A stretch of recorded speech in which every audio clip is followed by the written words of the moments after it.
un autre auquel on ne peut accorder ce nom.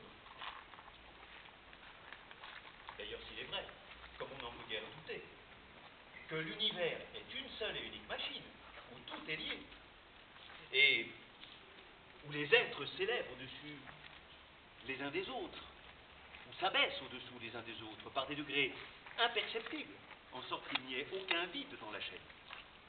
Et que le ruban coloré du célèbre Père Castel, Jésus, où de nuance en nuance on passe du blanc au noir sans s'en apercevoir, soit une image véritable des progrès de la nature.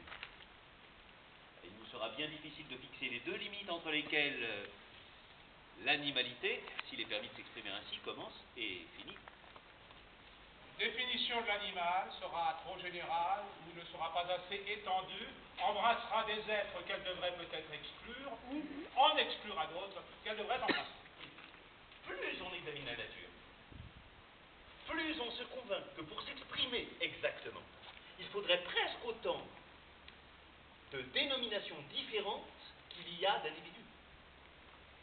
Et que c'est le besoin seul qui a inventé les noms généraux, puisque ces noms généraux ont du sens, ou sont vides de sens, selon qu'on a fait plus ou moins de progrès dans l'étude de la nature. Cependant, qu'est-ce que l'animal?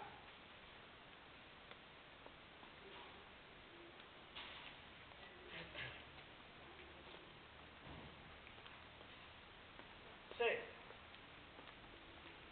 dit M. de Buffon, la matière vivante et organisée qui sent, agit, se meut, se nourrit et se reproduit. Et conséquemment, le végétal est la matière vivante et organisée qui se nourrit et se reproduit, mais qui ne sent, n'agit, ni ne se meut. Et le minéral? La matière morte et brute qui ne sent, n'agit, ni ne se meut, ni ne se nourrit, ni ne se reproduit. D'où il s'ensuit encore que le sentiment est le principal degré différentiel de l'animal. Mais est-il bien constant qu'il n'y ait point d'animaux sans ce que nous appelons le sentiment? Ou plutôt, si nous en croyons les cartésiens, y a-t-il d'autres animaux que nous qui aient du sentiment?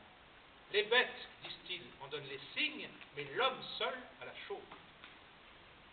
D'ailleurs, l'homme lui-même ne perd-il pas quelquefois le sentiment, sans cesser de vivre ou d'être un animal?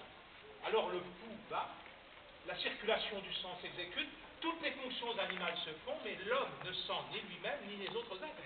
Qu'est-ce alors que l'homme? Si dans cet état, il est toujours un animal. Qui nous a dit qu'il n'y en a pas de cette espèce, sur le passage du végétal le plus parfait à l'animal le plus stupide? Qui nous a dit que ce passage n'était pas rempli d'êtres plus ou moins léthargiques, plus ou moins profondément assoupis, en sorte que la seule différence qu'il y aurait entre cette classe et la classe des autres animaux, tels que nous, est qu'ils dorment et que nous veillons, que nous sommes des animaux qui sentent et qu'ils sont des animaux qui ne sentent pas. Qu'est donc